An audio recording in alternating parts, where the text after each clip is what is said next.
Doctor మేమైతే brush చేసుకుంటున్నాము. 2 times చేసుకుంటున్నాం. చాలా నీట్‌గా చేసుకుంటాం. మాకెందుకు క్యావిటీస్ వస్తున్నాయి? చాలా రెగ్యులర్‌గా చాలామంది పేషెంట్స్ నన్ను అడుగుతా ఉంటారు. సరే ఈ క్వెషన్‌కి ఈరోజు ఆన్సర్ చూద్దామా?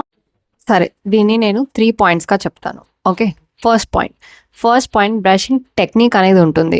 మనం ఎలా పడితే అలా బ్రష్ చేయడం ఆర్ గట్టిగా బ్రష్ చేయడంతో చాలా నీట్‌గా బ్రష్ అవుతుంది అని అనుకోవడం కరెక్ట్ కాదు.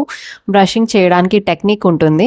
సో, టెక్నిక్ అనేది కరెక్ట్‌గా ఫాలో అవ్వాలి. If technique is wrong me brushing అనేది కరెక్ట్‌గా అందకపోవచ్చు అండ్ మీరు బ్రష్ చేసిన టైం అండ్ ఎఫర్ట్స్ అంతా వేస్ట్ అవ్వచ్చు.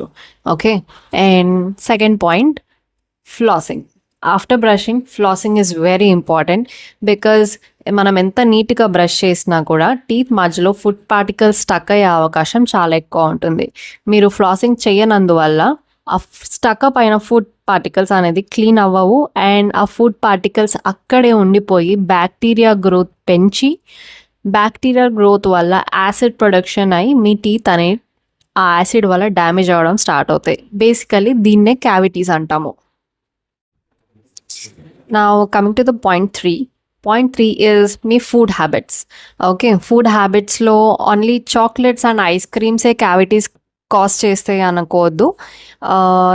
Many other things sticky food items, chips or anything మీ టీత్‌లో స్టకప్ అయ్యే అవకాశం ఉన్నప్పుడు ఆర్ మీ టీత్‌లో ఇర్రెగ్యులారిటీస్ ఉన్నప్పుడు అక్కడ ఫుడ్ స్టకప్ అయ్యే, స్టిక్ ఆన్ అయ్యే ఛాన్సెస్ ఉంటే క్యావిటీస్ పెరిగే అవకాశం ఎక్కువుంటుంది. సో 3 పాయింట్స్ క్యావిటీస్ ఎందుకు కాజ్ అవుతాయి?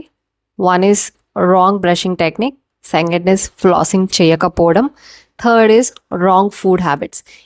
దీస్ ఆర్ 3 మెయిన్ రీజన్స్ మీకు క్యావిటీస్ అనేది రావడానికి కారణం.